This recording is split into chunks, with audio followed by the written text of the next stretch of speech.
22 decades, police could not find a match to the killer's DNA. This is Michael Ushery. I'm a filmmaker and was a suspect in the Angie Dodge case. He had to look at me and go, no, we think that you, Michael Ushery, we think that you're involved in this murder case. A warning to our viewers. What you are about to watch is a true story. The following program contains content that some viewers may find disturbing. Viewer discretion is strongly advised. It's the third week of May, 1996, and 18-year-old Angie Dodge is carrying a lamp up a narrow staircase in Idaho Falls, Idaho. The lamp is nothing special, just something from her old bedroom, something familiar to place in a home that isn't quite hers yet. She's grinning, out of breath, already thinking about where to put it. Behind her, boxes wait on the porch. Ahead of her, a life she chose for herself, 3 weeks old and full of promise. Across the street, a man is watching her unpack. She has 19 days left to live. Angie Dodge grew up in Idaho Falls, close to her mother, Carol, and her siblings. She had just graduated high school. She had a summer job lined up at a downtown beauty store, and that spring she wanted, more than almost anything, to move out of her mother's house and into a place of her own. Carol wasn't thrilled about it. The two of them had argued over something as ordinary as a house rule, the kind of disagreement every parent and teenager eventually has. But Angie was 18 now, an adult on paper, and she was ready to prove it. Around the third week of May 1996, she moved into the second floor of a faded wood-paneled building on a quiet street in the north end of Idaho Falls. A roof over the front porch, a staircase up to her own door. Her own key. For 19 days, that key worked exactly the way it was supposed to. On the night of June 12th, Angie drove back to her mother's house. The two of them hadn't spoken much since the move, and Angie wanted to fix that before it festered. They talked. They made amends. Carol would later describe rocking her daughter that night, the way she had when Angie was small, telling her how glad she was the anger between them had passed. Angie looked up at her and smiled. Then she drove home to her apartment, alone, for what neither of them knew would be the last time. The next morning, Angie didn't show up for her shift at the beauty store. Her co-workers, Julia and Tawny, tried calling. No answer.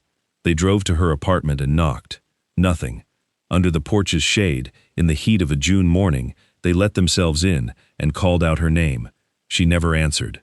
What they found inside would stay with the detectives who arrived at the scene for the rest of their careers. Angie had been raped and stabbed multiple times. One investigator later described it as the worst crime scene he'd ever walked into, in a city where people rarely worried about anything more serious than a stolen car stereo.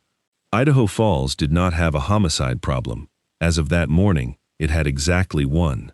If you're new here, welcome to Cold Case Alpha, the channel where we take you inside America and Canada's most haunting, unsolved, and newly solved mysteries. Hit subscribe now, because the case you're about to watch didn't just take 23 years to solve. It took an innocent man's freedom first, and by the end of this video, you'll understand exactly how one mother's refusal to stop asking questions unraveled one of the most devastating miscarriages of justice in modern American history. Idaho Falls in 1996 was a river town of roughly 50,000 people, the kind of place where neighbors knew each other's schedules and doors sometimes went unlocked overnight. It was not a city built, culturally or institutionally, for a crime like this.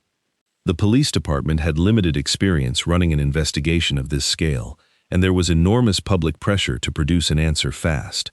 A community that prided itself on safety needed, almost desperately, to believe the danger had been found and removed. That pressure matters more than it might seem.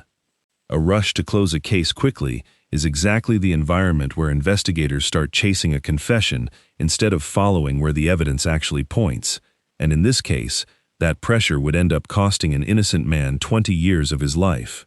Here's the strange, cruel irony sitting at the center of this case. The killer left behind a pristine DNA sample, recovered directly from the scene. In any later decade, that would have been close to an open and shut case. But in the summer of 1996, DNA databases barely existed, and the technology to search a stranger's genetic profile against millions of unrelated people simply hadn't been built yet. Police had the truth sitting in an evidence locker. They had no way yet to read it. So they did what investigators in 1996 did. They talked to everyone who had crossed Angie's path. Friends, co-workers, boyfriends, neighbors. Summer turned to fall. Fall turned to winter. No arrest came, and the case that had consumed an entire small police department began to look, to the outside world, like it might simply go cold the way so many others had. Detectives on the case worked long past the point most departments would have quietly let a file slide to the bottom of the stack. They re-interviewed neighbors. They re-walked the timeline of Angie's last known hours, again and again, looking for the one inconsistency that might crack the case open. Idaho Falls was a department built for burglaries and bar fights, not a stranger danger homicide with a killer who'd left almost no trail beyond the DNA they couldn't yet use. The frustration inside that department by the end of 1996 was, by every account that's surfaced since, close to unbearable. They had a name for the evidence sitting in their own locker. They just didn't have the tool to read it, and everyone working the case knew it. Then, in January of 1997, 7 months after the murder, a man named Benjamin Hobbs was arrested more than 400 miles away in Ely, Nevada, on an unrelated sexual assault charge. Idaho Falls police, working a cold trail and under mounting public pressure, learned of the arrest and began looking at Hobbs's circle of friends back home. One of those friends was a 20-year-old named Christopher Tapp. Chris Tapp wasn't a suspect at first, so much as someone who might know something. He had no criminal history, no clear motive, and no reason to think a routine conversation with police would end up costing him the next 2 decades of his life. He was brought in for questioning. Then he was brought in again and again over the following months, for hours at a stretch. Detectives told him things that weren't true. They suggested details of the crime and watched to see whether he'd repeat them back. At various points, he was told cooperating and remembering more was his best path to leniency. This is a well-documented pattern in false confession cases, sometimes called contamination, where a suspect's account slowly reshapes itself around information investigators have unintentionally or intentionally supplied, until the confession starts to mirror the evidence it was never actually built from. Imagine being 20 years old, alone in a room with experienced investigators insisting you know more than you're saying, hour after hour, session after session. Polygraph examiners told Tapp, falsely, that he had failed lie detector tests each time he denied involvement, a technique that remains entirely legal in the United States, but is widely criticized by psychologists for its power to convince frightened, innocent people that their own memory must be the thing that's wrong. Tapp's early accounts didn't match the crime scene at all. He got basic details wrong, the kind of details only the actual killer would know. Instead of taking that mismatch as evidence he wasn't involved, investigators kept bringing him back, and his account kept shifting, session by session, closer to what the evidence actually showed. Eventually, Chris Tapp gave them a confession.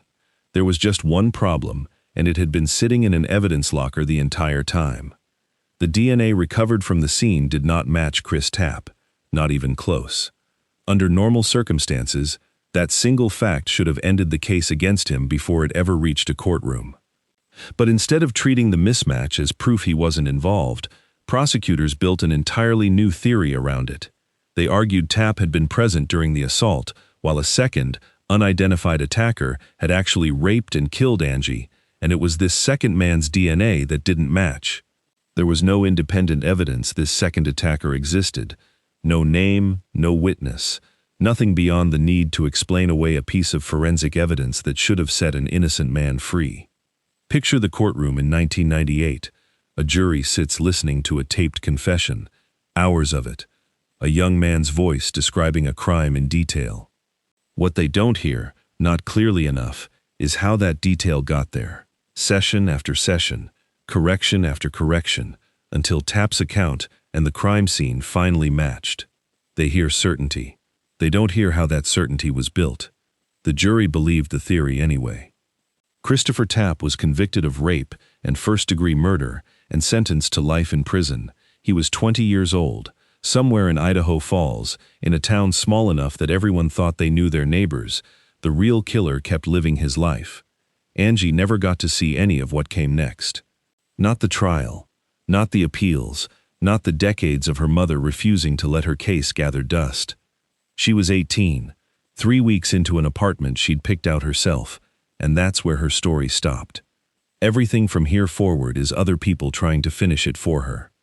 Carol Dodge never believed the second attacker theory fit. She kept coming back to the same unbearable math. Her daughter's killer had left his DNA behind, and that DNA belonged to no one who had ever been charged.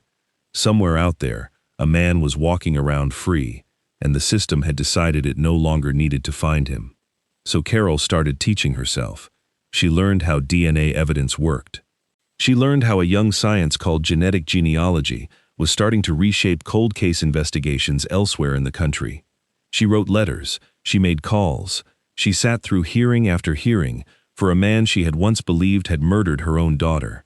And slowly, she came to believe something else entirely, that Chris Tapp might be innocent too. In 2007, the Idaho Innocence Project at Boise State University agreed to take on Tapp's case.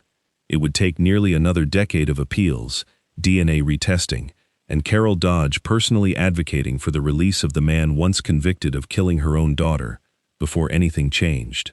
Sit with that for a second. A grieving mother, spending years fighting not just to find her daughter's real killer, but to free the man wrongly convicted of it.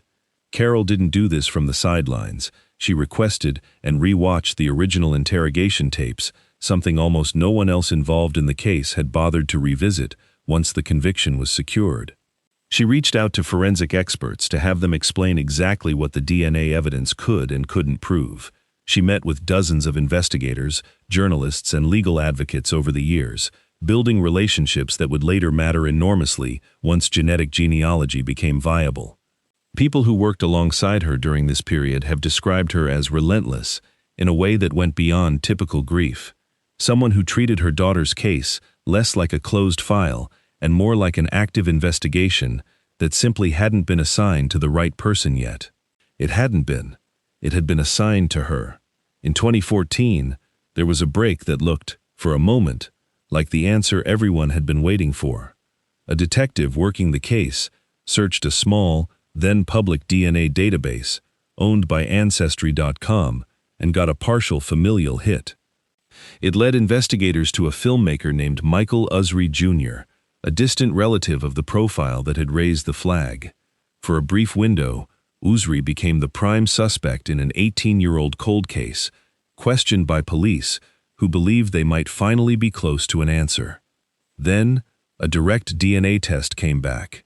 It wasn't him. The lead collapsed, and the case went cold again. One more name added to a list of dead ends that had, by then, spanned nearly 2 decades. Before we go further, we want to know something from you. Angie was carrying a lamp up those stairs on an ordinary spring evening. No different from any evening you've had this week. If you're watching this in Idaho Falls, or anywhere near it, tell us in the comments, and tell us what the weather's like where you are right now, tonight. There's something worth sitting with in how unremarkable the conditions were the night her life ended, how the sky over her apartment looked exactly like the sky over yours does right now. In 2017, after years of advocacy, Chris Tapp's rape conviction was vacated. He walked out of prison in his late 30s, having served 20 years for a crime his own DNA had never linked him to. He was an adult now, one who had entered prison barely more than a teenager. He didn't want to spend the rest of his life known only as the man from the Angie Dodge case.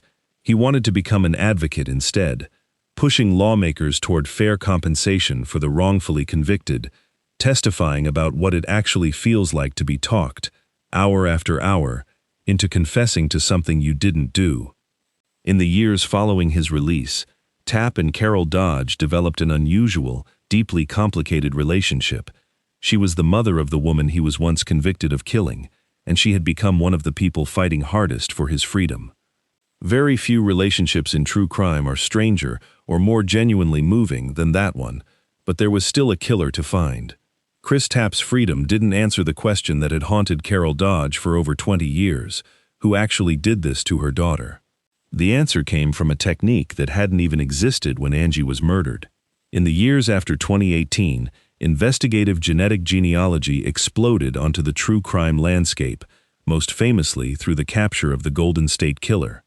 It works by uploading crime scene DNA to genealogy databases and building out a family tree from distant relatives, narrowing the pool of possible suspects generation by generation until one name is left standing. Idaho Falls detectives, working alongside genetic genealogists, submitted the same DNA sample that had sat in evidence for over 2 decades. The technology finally existed to read it. It's a slow, methodical process, nothing like the instant database matches you see in crime dramas. Genealogists build out branches of a family tree, using shared segments of DNA with distant cousins who've simply uploaded their own results out of curiosity, hoping to learn about their ancestry. From there, they cross-reference those branches against public records, obituaries, marriage licenses, and census data, working backward and forward through generations until the branches converge on someone whose age, location, and history line up with the crime. It can take days. It can take months. There is no guarantee it works at all. A single missing record, a single family line that never tested, can leave the whole search stalled at exactly the wrong branch. For Angie Dodge's case, it took 23 years just to become possible. And once the right team finally sat down with the right sample, it took a fraction of that time to find an answer. The family tree narrowed and narrowed again, until it pointed to a name nobody in the original 1996 investigation had ever meaningfully looked at: Brian Lee Dripps Sr. Here's the detail that turns your stomach the moment you hear it. Dripps had lived directly across the street from Angie Dodge at the time of her murder. He wasn't a stranger who drove into town and vanished. He was the view out of her window, close enough to watch her carry that lamp up the stairs the day she moved in, close enough to see her porch light on at night, and in the chaos of a small-town investigation focused entirely on Angie's friends and acquaintances, nobody ever seriously looked at the quiet man living directly across the road. Investigators didn't move immediately. They wanted certainty first. They collected a discarded item containing his DNA and ran a direct comparison. It matched the crime scene sample perfectly. On May 15, 2019, 23 years after Angie's murder, police arrested Brian Lee Dripps Sr. When detectives laid the DNA evidence in front of him, something in him gave way. He slumped in his chair, then he talked. He said he had gone into Angie Dodge's apartment alone, with a knife, intending to rape her. He admitted holding the knife to her throat during the assault. He confessed to cutting her throat. He insisted no one else had been involved. Not Chris Tapp, not anyone, just him, a man who had lived across the street the entire time, who watched an entire community search for a killer he saw in the mirror every morning, who said nothing for 23 years, while another man served his sentence for him. At a press conference announcing the arrest, Idaho Falls Police Chief Bryce Johnson told reporters something that has stayed with everyone who's followed this case since, that it could not have been solved without Carol Dodge. That for 23 years, every single day, she had been looking out for her daughter. This case, he said, begins and ends with Carol. In 2021, Brian Lee Dripps Sr. pleaded guilty to the rape and murder of Angie Dodge and was sentenced to 20 years to life in prison. He was in his 50s by then, a man who had spent more than 2 decades living quietly, moving away from Idaho Falls at some point after the murder, working, aging, existing in plain sight while an entire community believed its own version of events. Neighbors who had known him for years reportedly struggled to reconcile the man they thought they knew with the confession he gave police. That disconnect, the gap between the ordinary face a killer shows the world and the truth hiding behind it, is part of what makes this case so unsettling almost 30 years later. The case that had haunted Idaho Falls for a quarter century was finally, completely, closed. Except it wasn't, not for everyone. Because here's the part of this story a lot of coverage leaves out entirely, and it's the part that matters most if you actually care about how the system failed in the first place. Chris Tapp spent 20 years in prison for a crime he had no physical connection to. Built on a confession investigators pulled out of a scared young man through repeated pressure over months of questioning.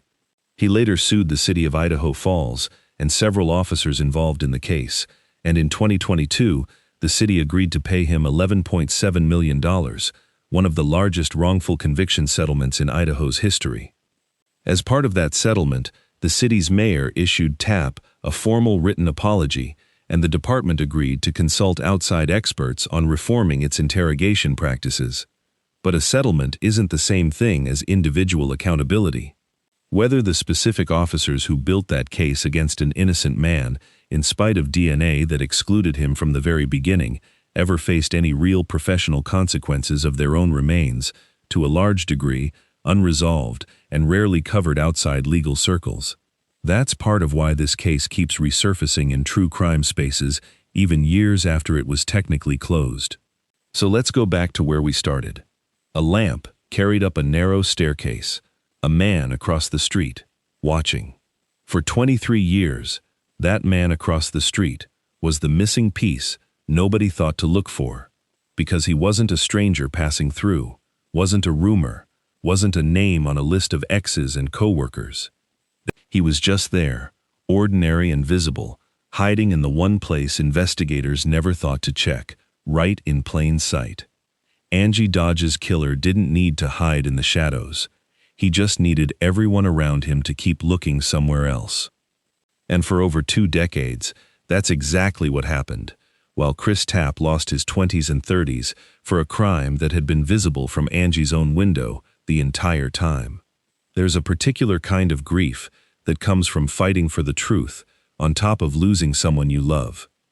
Most families of homicide victims get to grieve and, eventually, trust the system did its job. Carol Dodge never got that. For over 2 decades, she carried 2 exhausting burdens at once, mourning her daughter and slowly, methodically, dismantling a story the state of Idaho had told itself for 20 years. She said in interviews that watching the old interrogation footage felt like watching a frightened young man get talked into destroying his own life in real time, and that once she saw it clearly, she couldn't understand how everyone else who'd watched those same tapes hadn't seen it too. None of the renewed attention brings her daughter back, but it keeps Angie's name attached to the truth instead of the story that circulated for over 20 years, and it keeps pressure on a system that still hasn't fully answered for how it got this so wrong, for so long. It's worth pausing on just how rare a case like this actually is. Most wrongful convictions never get overturned at all. Most cold cases never get a DNA match, because the killer was never in a database to begin with, and never will be, unless a relative happens to test with a genealogy service years down the line.